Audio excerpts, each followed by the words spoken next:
Do you have a great admiration for people who don't even exist? Do you know histories of fake worlds better than you know your own? Do you geek out? If so, geek out with us here now. It's the Geek for All show. Yes, it is indeed the Geek for All. How's it going, folks? I am your host, Geekmeister. My co-host, Professor Weirdfuck, continues with his debacles and his mad experiments, and could not be here. Apparently, the beast is now subdued, but the lab's a total mess, so he couldn't be here tonight. But anyway, Sam Winchester is here with us. So, we were gonna do a Halloween episode, and I think we're actually still gonna maybe do a bonus Halloween episode, like in between stuff, maybe have it like actually come out on Halloween. Novel idea. But we'll ultimately see about that. Tonight, though, we are gonna go ahead and talk Neil Gaiman. I think for maybe a month now or so. It hasn't been that long, but somewhere in that time frame, they have finalized the casting for American Gods. Yes. They're adapting American Gods into a Showtime show. So it's going to be multiple seasons, multiple episodes. They're expanding the universe. They're expanding the book. There's actually 2 books in the American Gods universe plus a short story. So they get to pull from certain characters and kind of expand more on them. Certain characters that you didn't necessarily get to see in the original book. And it's directed and produced by Bryan Singer, who, I believe we talked a little bit about him earlier. Not Bryan Singer, Bryan Fuller. Bryan Fuller. I was gonna say, really? Not Bryan Singer. Bryan Fuller, who you would know from Hannibal, Pushing Daisies, and Dead Like Me. Oh, okay. Yeah, we did talk about him a little bit. We talked about him a little bit. Because he did a little bit of Star Trek, too. And Neil Gaiman is actually unlike some of the other adaptations of his stuff, he's actually very hands-on. He's writing a lot of the scripts, if not most of the scripts, I think.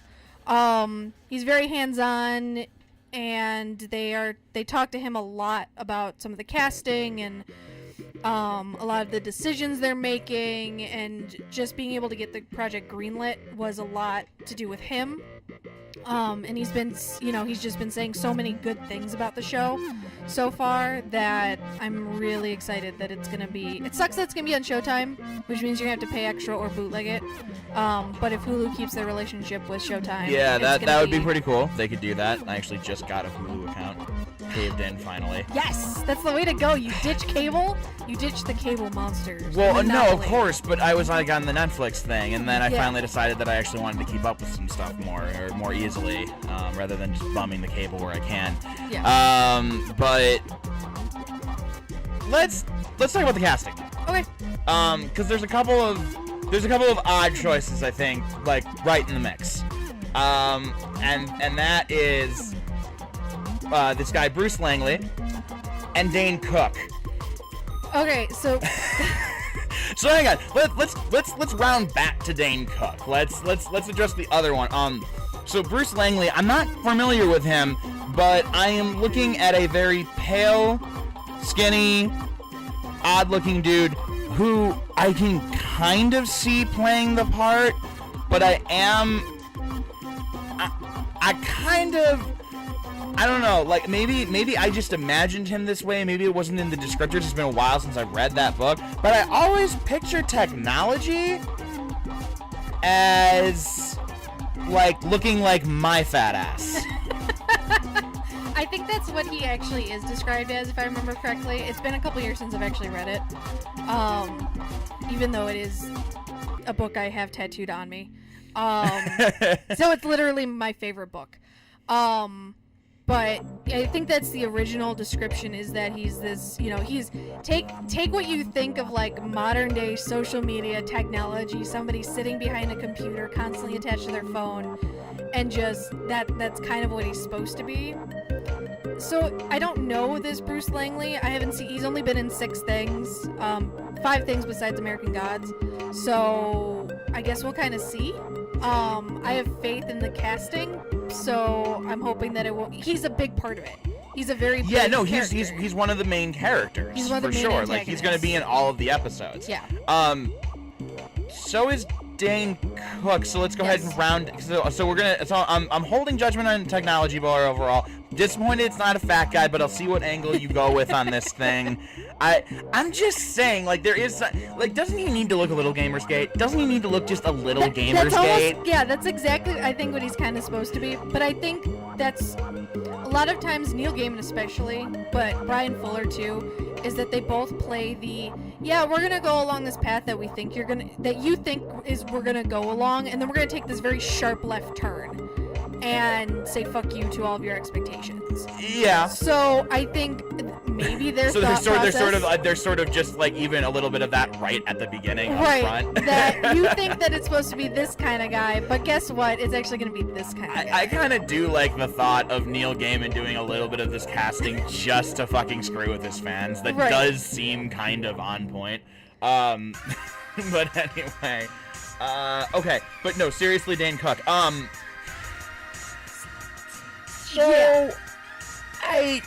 Look, all right, hang on. We do have to appreciate that this is 2016 and anything can happen. But we had Ryan Reynolds. Okay, I'm just gonna go just spew it out there. Ryan Reynolds happened this year. Ryan Reynolds with Deadpool happened in 2016. Yeah. So the casting of Dane Cook, maybe. I don't know, maybe somebody sees something going on there that the rest of us haven't really been privy to. I don't know. I don't know what he's been in. I know. He was in some horror movie a few years ago that supposedly was like, alright. Let's see. The most recent thing he's been in, he was in an episode of Workaholics. Whatever. I mean, yeah, it's kind of meh. He was in a bunch of the Planes, like the Pixar Planes movies. Really? Yeah, that's kind of the last big thing he did was Planes. So. But it was in some horror flick a little while ago. I don't know, whatever. 400 Days. No idea what that is. I don't know, whatever. Dane Cook's been doing some weird shit, whatever. Yeah. So I don't know, maybe he's gotten better since the days that we last saw him doing terrible stand-up and ripping people the fuck off. Right. But the character he plays, hold on, I need to confirm this because if I don't. Well, Robbie? Yeah. Well, Robbie's Shadow's friend. Right, Robbie is Shadow. Well, friend. He's Shadow's best friend. Also shagging his wife. Who is screwing Laura. Yeah. Which sucks because I love the Shadow Laura relationship. But here's my big thing. Do you notice the number of episodes that he's in? He's in all 10. He's in all 10. Isn't Robbie, like, kind of, sort of, like, in the book, like, for, like, a hot second? And then, like, you get him in flashbacks, kind of? Well, I think, so IMDb lists everybody as 10 episodes, except for some of this, like, Well, no, actually, once you get down past... Yeah, no, as soon as you get past, the main people. The main people, after you get past Shadow... Which, by the way, why didn't IMDb put Shadow as top billing? Probably because weird. Because they don't. Well, Gillian Anderson, who I want to get to too. Fair point.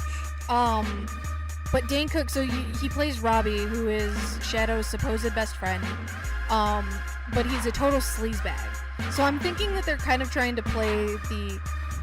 Then Dane Cook doesn't have to act as hard, I guess, maybe? Well, no, that is the thing. I mean, he is decent at playing douchebags, so... Right, and Robbie's a total douchebag. So... Yeah, no, Robbie is a bona fide piece of shit. So I'm hoping that there are times where Dane can have his moments. So I'm hoping that Dane Cook being in it is not going to ruin it for me. Oh, I'm certainly not saying that. It's a very odd... It's a very odd casting choice, and I'm worried it might ruin moments for me. You know what I mean?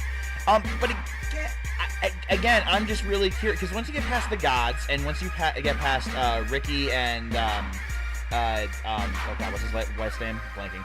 Laura, thank you. Once you get past Shadow and Laura, even Ian McShane, who plays Mr. Wednesday, is at the close to the bottom, which is weird. Very, very weird. But yeah, no, they do actually have quite a number of other characters listed here, and for the actual episodes. So I'm inclined to believe that they didn't just do that by mistake. I think they are supposed to be in all episodes. So what the fuck is Robbie doing? It might be flashbacks. That's the only thing I can think. They might expand on some of Shadow's flashbacks because he does have certain dreams or he has certain things that happen. Right. That's fair. No, because I just remember I looked at the casting earlier because I knew that I had done it. I'd like heard a few things here and there, and then I just wanted to actually look through it myself. And I looked at Robbie and I'm like, I like had to Wikipedia the plot again. Yeah. Because granted, I honestly, it's been so long, I don't remember if I actually finished it in its entirety. But I just had to double check. I'm like, Robbie isn't in it that much, is he? Like, why has he got 10 episodes on him? So yeah, maybe they are going to be doing a lot with those dream sequences, or maybe the dream sequences are going to be kind of like somehow a staple inside of the episodes. Yeah, and I mean, to be fair, him being in 10 episodes could mean he's in it for 30 seconds. Oh yeah, no, that So, doesn't out of the necessarily hour. mean that much. But it is interesting though. Oh yeah, definitely. And then the big casting problem, not problem, the big casting. So every time I hear about American Gods and getting somebody cast as Shadow is one of those characters that nobody ever agrees on who to cast. Because you've got people who want him like super white, people who want, like Vin Diesel was in the running for a little bit because he's a big guy, and Shadow's supposed to be just this hulking mass of a guy who can kick your ass but doesn't want to. Like he's kind of a pacifist. He tries to be a pacifist. He tries to not use his strength he's not a criminal. Right. No, he's a decent human being who just happens to be a very, very tough human being. Right. And so, and then Vin Diesel got older, so you can't really play Shadow because Shadow's supposed to be younger. A bunch of people went by, and then you've got this guy Ricky Whittle, who is in the big thing I think most people know him from is the 100, which I haven't watched yet. I don't think it's a CW show. The 100. Hang on, I think I saw like one episode of the show, but now what's the plot on that? So basically, it's after so set 97 years after nuclear war has destroyed civilization. When a spaceship the 100 that go down to Earth and everything. Oh my god! It's a bunch of post-apocalyptic teenagers. Yeah, it's an interesting idea that's really bad. Well, it's supposed to be a pretty good show. I haven't gotten into it, but he's from that. Okay. And I'm assuming he gets killed off because then he gets to commit to American Gods. Yeah, probably. I'm looking at. It was a while since I watched that pilot. Like, I watched the pilot in a couple episodes. It wasn't terrible, but it was definitely like, you need to go by the CW scale of judgment. Right. Yes. And then we've got people like Cloris. You've got some really great classics. Cloris Leachman. Gillian Anderson is gonna be playing Media, and if you see her, there's promo pics of her as Lucille Ball. I'm so looking forward to those scenes, by the way. It's gonna be fucking fantastic. Because Gillian Anderson never gets to play an antagonist. She's always a protagonist. Yeah, no, because she's like an American sweetheart type, right, Like, exactly. So this is very much breaking the mold for her. Like, she still gets to... If you... Obviously, we're going to go into some sort of spoilers because the book is over 10 years old. Oh, yeah, like... Get on it, please read the book. It's not that long, trust me. But Media... So much fucking happens. Right? Media shows up to Shadow in certain forms. She's Lucille Ball. She's... I'm trying to think of other couple characters that. Well, I mean, one of the main American ones is the news anchor. Like, she's always kind of, and at first, like, she's not even directly talking to him. She just kind of like is there, like, in the background, and then kind of like. Actually, I'm thoroughly convinced that one television episode of Doctor Who, the one where the TV's like eating everyone's faces and stuff. I feel like that had to have been inspired by Media from American Gods. That makes sense. That would totally make sense. Like, because that's totally like the kind of thing that it was, like, sort of just in the background and you didn't really notice, and but she still gets to play America's sweetheart, but she plays those characters, but then gets to be the antagonist while she plays them. So you have Lucy Liu, who has the mouth of a trucker and is just swearing and like these very vile things she says, and you get all this great, just this amazing stuff. We've got Orlando Jones as Mr. Nancy. So there can always be an Anansi Boys spinoff or a couple episodes of the Anansi Boys, which is the prequel to American Gods. And Orlando Jones has kind of grown in his own as like this social media, like super god, kind of, after he was on Sleepy Hollow. And so I'm excited for that. Again, Forrest Leishman, Ian McShane. I'm really excited about Ian McShane being on this thing. This is gonna, like, as Mr. Wednesday too. Yeah, because that's another very difficult part to cast.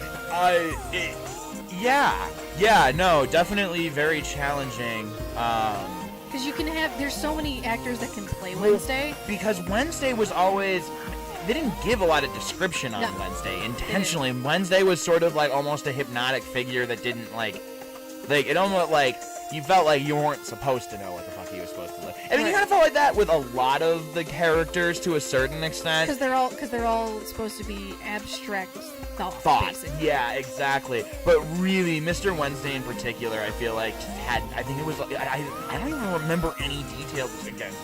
Ever since I read any of that book, but I don't remember any real description about him. Like, he was always just this, like, he was just a guy. Yeah. This guy approached, guy. My name is Mr. Wednesday. I'd like to hire you. Like, that was, like, literally the end of the description on him, and then it was just Mr. Wednesday, and whatever the fuck is in your head. Yeah, exactly. But I think it's gonna be, I want to be so excited for it, and I don't want to be let down. I don't think, with the way that Neil Gaiman has worked in television before, he wrote 2 Doctor Who episodes that are probably, even though his second... Which episodes were those again? So he wrote the one where the TARDIS is, a person? The person. Okay. I'm blanking on the actual title. And then he wrote the episode, it's an 11 episode that's later, I think it's a Clara episode, where it's the Cybermen and he becomes part Cyberman. Kind of thing. I'm blanking on the episode now. Now I have to look it up. Where Clara's boyfriend does that. No, when Pinky? the Doctor does. The Doctor becomes part Cyberman. Yeah, now I gotta look it up. Trying to remember what episode this is. Is it a Capaldi episode or a Matt Smith episode? No, it's a Matt Smith episode. It's obviously a later Matt Smith. Well, yeah, maybe it's Clara. It's later. Nightmare so the Silver. Doctor's wife and Nightmare in Silver. Okay, maybe I missed Nightmare in Silver. I thought I had watched all of that season. I don't really remember Nightmare in Silver. It was the 7th season? Yeah, well, anyway. But regardless, so him being involved in television is not new. And no. Him being the writer of a lot of the scripts, if not most of them, or being on set or being involved is going to make this show what it needs to be. I certainly hope so. I mean, there's a lot of promise here. Like, I mean, we talked about a couple of odd casting choices, but there's just some phenomenal casting choices taking place here. People I don't even recognize who, like, I'm looking at them, like, just for the role, and I'm like, oh, that could be good. I like the look already. But I really, really like just the look of this guy for Matt Sweeney. Like, I'm not familiar with this dude at all, but man, he looks right for that for sure. And Matt Sweeney's gonna get a whole episode on his own, I think, or like some sort of backstory. We're gonna get more backstory on Matt Sweeney, which is gonna be great. Yeah, that's the thing too. Like, they're not.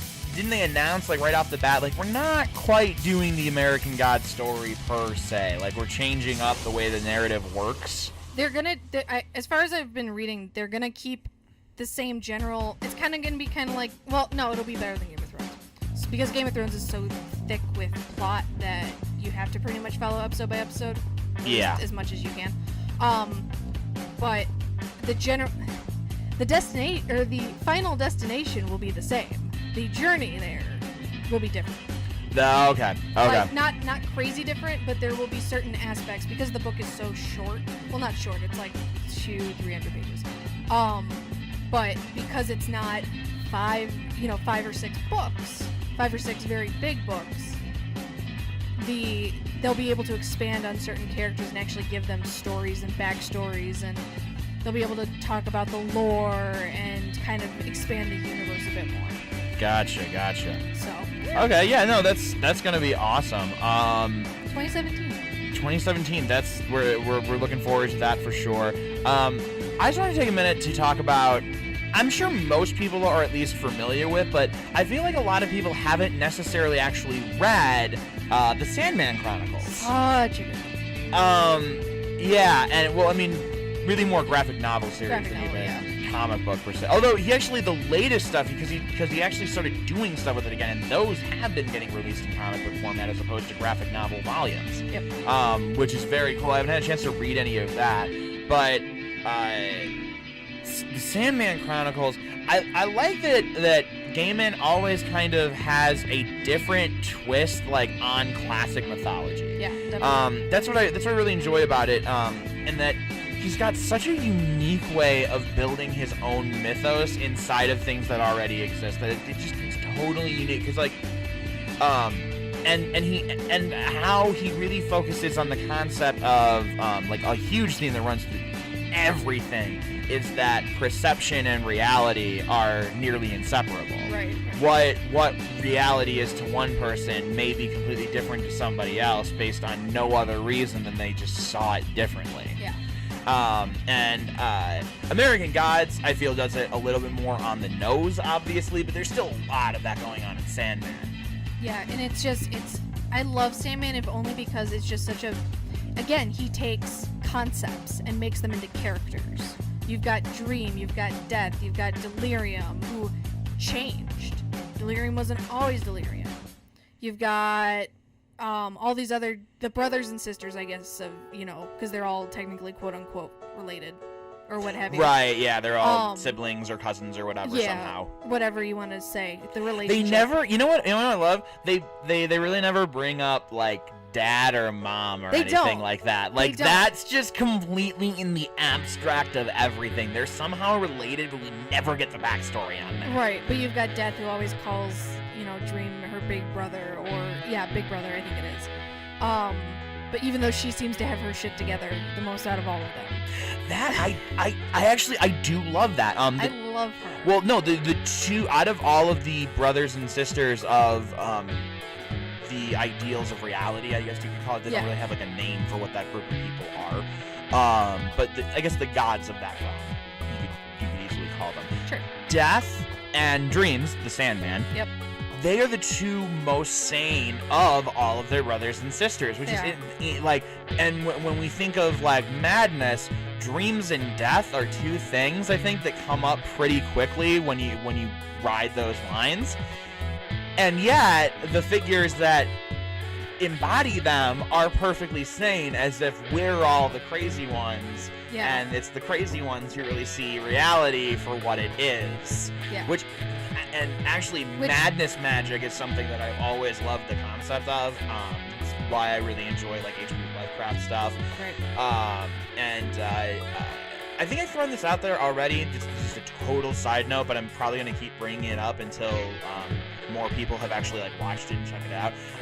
You have a Netflix account, go, or somehow like a BBC subscription or something like that, where you can go watch backlog things. Go watch Stephen Strange and Mr. Norrell. Oh yeah. Madness Magic. I just thought of it. Madness Magic actually plays like a pretty big role in what happens in the plot of that show, and it's fucking fantastic. Really cannot brag about the show enough. But anyway, back to Neil Gaiman. Madness Magic. One of my favorite stories from the entire series, and it's a phenomenal series. But the story that has always stuck with me the most was the story of the Emperor of America. Yeah.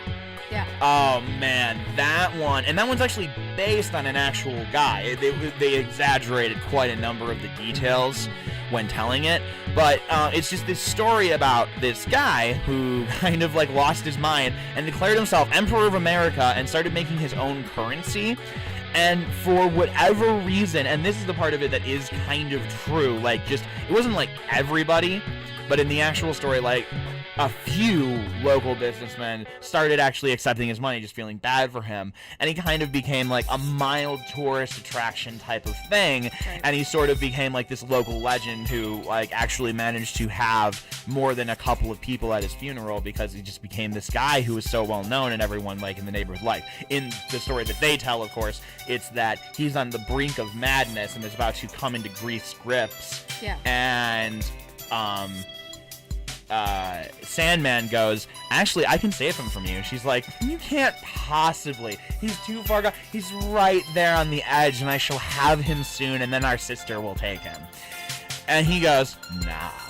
And because he controls dreams, he also controls madness. And so he makes the man mad, and through his madness, he saves himself. Like, he is, and then so the story actually becomes that, like, people from, like, around the country start showing up to actually see this guy, and, like, there's, like, a national monument made to him, basically, like, when he dies and everything. But it's still this beautiful story. Just, this guy who just finally said, nope, I'm done with reality the way you say that it works. I reject your reality and substitute it with my own. I think that's, well, and I think the word you used for all of his stories, for Sandman especially, is beautiful. Like, my favorite, like, I love the entire series. I love all of the characters. You get a little bit of Constantine in there, who's phenomenal. Like, he's just this character who is just so amazing. And the fact that he gets kind of pulled into this nonsense, and he's just like, well, fuck, alright, I guess I'm gonna do the thing, because you made me, but whatever. Not very happy about it, not but very like, happy about alright. it. Yeah, he's like, alright, I guess, you know, we're doing the thing. The first volume, once you get past, once Dream and / Sandman escapes his prison, and once he starts collecting his items, I guess you want to say, like his relics. Right, because all of them, like, for whatever reason, have, like, magic hoodookies that make, like, their mojo work. He's got, like, the helmet and just the sand and a couple other things, and he interacts with death, and the way he talks about death is like this fluttering of wings, and he says all of these things about her, and it's just this phenomenal spirit. And then the one scene that always gets me, that I love the most, is he goes into hell to talk to Lucifer and get, I don't remember what the object is, but there's a demon down there that has his, I think it's the helmet. Has the helmet. I feel like that's right. Won't give it back. Lucifer says, fine, battle him for it, and if you win, you get it and you can leave. And if you lose, I own you. And you stay forever. And so he goes, okay. And they find the demon, and they have, like, almost, it's not a rap battle, but it's like, it's a battle of It is wits. totally a poetry slam kind of Totally a situation. poetry slam. It's a one-uppance of I am statements. I am, you know, the mouse that feeds on the crickets. Well, I am the plague that destroys the mouse. I am, etc., etc. And it gets really big concepts, and then it gets really small concepts, and then it goes and it ends with him saying, I am hope. And reading it the first time, I had to stop, put down the book, and just kind of take it in. And just that idea, and that Neil Gaiman takes so many concepts and puts them in personifies them. And that one moment of just that kind of, just the panel, the way they drew it, the way it's just this singular speech bubble, and those 3 words is just, it's beautiful. And the book is like that too. The art is amazing. Oh man, no. Some of the I can't even begin to list all of the illustrators who have worked on Sandman, but some of the best illustrators in comic books took time out of their schedule to be a part of that mystique. That world is so vibrant and yet so dark at exactly the same time. It fits very nicely in the DC realm of that kind of look. Lots of colors, but it's very dark tones. Yeah. But there's a whole rainbow of dreary. Yeah. And Sandman, like, and you're talking about we were talking about Death a little bit, and what I love about Death is that, well, not only is she just a fascinating character, but you could have depicted Death in a whole lot of ways. And even though, like, you get to see, like, in the Marvel Universe, Death is actually a very, very interesting character, and you get to see her, and you get to know her as a person and everything. And she's, you know, even in certain lights, especially when she's trying to hit on Deadpool, kind of sexy, you know what I mean? Like, but in the Sandman realm, Death is, like, you can't even say sexy, she's just beautiful. She's drawn elegantly every time. And I think there's something kind of amazing about that thought of, like, no, Death is actually a beautiful, like, the fact that this version of reality gets to end and something else gets to start over, or it leads into something else that's completely different and on a totally, your consciousness maybe no longer exists, but your atoms become a part of everything else and help move and shape the universe. Yeah. That to me is just awesome.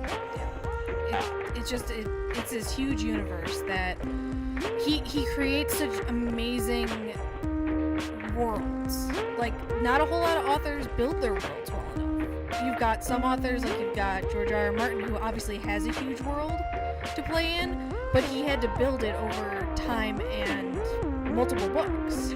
Oh yeah, no, I mean not to say that it's off. It's no, it's different. it's impressive. Don't get me wrong, it's impressive and to a certain extent probably rivals some of Neil Gaiman's worlds. But I think the point you were rounding to is Gaiman has the ability to just do it in like a quarter of the time. Exactly. Like he just like on a dime just kind of shits out a beautiful universe that you want to play in forever. 3 words can get you the sense of a character more than an entire book with him. Yeah. Have Neil Gaiman and Joss Whedon ever worked together? I don't think so, but they have very similar... Just this moment really, like, I was just, as we're having this conversation, so many of the points that we're making about Neil Gaiman are things that not quite things that I say about Joss Whedon, but similar to things that I say about Joss Whedon. Like you're talking about, like, 3 words can tell you everything. Haley eating a strawberry. Exactly. In the first episode of Firefly. Exactly. It's those moments that like just scream an eternity of information in just a simple matter of seconds. And also you were talking about like Neil Gaiman brings to life like these concepts and these ideas and everything, and these very small concepts and ideas. And what Joss Whedon does is he takes a very nutshelled concept and builds a universe off of it. Right, exactly. Like, I would love to see those two work together on something. Like, I think that they could come up with something beautiful. Somebody in Hollywood, get on that. Like, I don't know who hooks people up. I don't know whose job it is to just get people together at the right parties at the right time. But you need to work on that. And also give me a job. I would love that job. That job would be awesome. Wouldn't that just be an awesome job? Like, your entire job is to just get people to talk to each other. Yeah, that'd be amazing. That'd be so good. Anyway, we've hit past our 30-minute mark. But we will definitely have another conversation about Neil Gaiman when the professor has a chance to be here at some point, and when American Gods is closer to coming out, or maybe after the first couple episodes have dropped or something. We'll talk about it. But I know that he's also a big fan of Gaiman, and we'll definitely have a few things to say about it. But until then, we are going to leave you. Like I said, I'm pretty sure we're going to try to release on Halloween itself a special bonus episode, and then we'll be back actually like the next day with a regular episode. I got some ideas about that. We'll see if that ultimately works out. I'll be notifying on Facebook and stuff like that. But until then, all of you lovely people have an excellent evening. Bye!